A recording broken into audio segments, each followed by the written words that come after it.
Good morning student. Class 5th to 10th में हिंदी व्याकरण में हम पढ़ रहे हैं संज्ञा। मैंने संज्ञा की परिभाषा आपको बहुत अच्छे से बताई, संज्ञा किसे कहते हैं, ठीक है।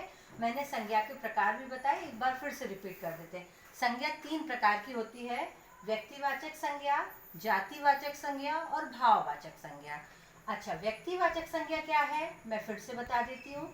जिन शब्दों से किसी विशेष और निश्चित व्यक्ति, वस्तु या स्थान का बोध होता है वे व्यक्तिवाचक संज्ञा कहलाती है। अब यहाँ पर आपको इसका उदाहरण बताती हूँ। किसी विशेष और निश्चित क्या होता है, ठीक है। जैसे स्वामी दयानंद सरस्वती, ये एक विशेष व्यक्ति हैं और इनका अगर नाम लिया तो सिर्फ उन्हीं की पर्सनालिटी हमारे दिमाग पे, हमारे मस्तिष्क में आएगी, स्वामी दयानंद सरस्वती, ठीक है। ये विशेष और निश्चित व्यक्ति हैं।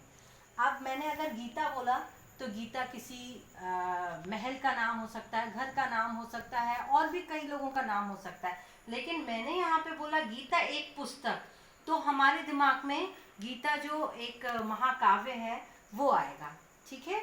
ये भी विशेष और निश्चित है, ये एक वस्तु हो गई। यहाँ मैंने बोला ताजमहल आगरा में है।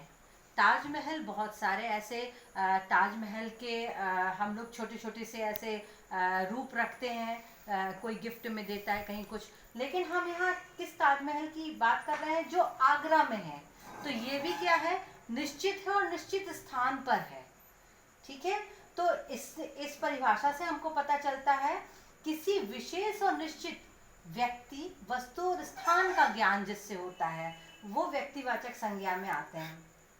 अब आपको तो बहुत उपयोगी एक बात मैं बताना चाहती हूँ। कभी कभी क्या होता है, यहाँ मैंने विशेष में लिखा है व्यक्तिवाचक संज्ञा का उपयोग कभी कभी जातिवाचक संज्ञा में होता है, जातिवाचक संज्ञा के रूप में हो जाता है। अभी कैसे हो जाता है, जैसे देखिए हम लोग कभी कभी बोलते हैं आज के समय में विभीषणों की कमी नहीं है। यहाँ विभीषण अगर आप देखेंगे तो आप कहेंगे ये तो व्यक्तिवाचक संज्ञा है, क्योंकि विभीषण एक व्यक्ति का नाम था, है ना। लेकिन यहाँ विभीषणों से, इस सेंटेंस में विभीषणों से यानी जो विश्वासघाती हैं उनसे इसका मीनिंग निकल रहा है कि जो आज के समय में विभीषण यानी विश्वासघातियों की कमी नहीं है।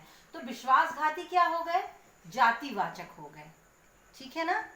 तो यहाँ पे ये व्यक्तिवाचक नहीं है, ये जातिवाचक हो गया। जैसे दूसरा उदाहरण देखिए, उस बेचारे सूरदास को सड़क पार करवा दो।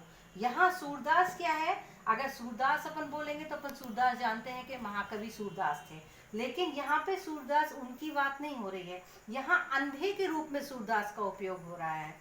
तो यहाँ पर ये जातिवाचक हो जाएगा, जितने भी अंधे हैं उनकी बात हो रही है ना। तो ये जातिवाचक हो जाएगा, व्यक्तिवाचक नहीं होगा। इसको बहुत अच्छे से आप दोबारा फिर से एक बार रिकॉल करिएगा, मेरे वीडियो को फिर से देखिएगा, आपको दोबारा इसको समझ में आ जाएगा। आगे हम नेक्स्ट क्लास में जातिवाचक संज्ञा और उसके प्रकार पढ़ेंगे। Thank you.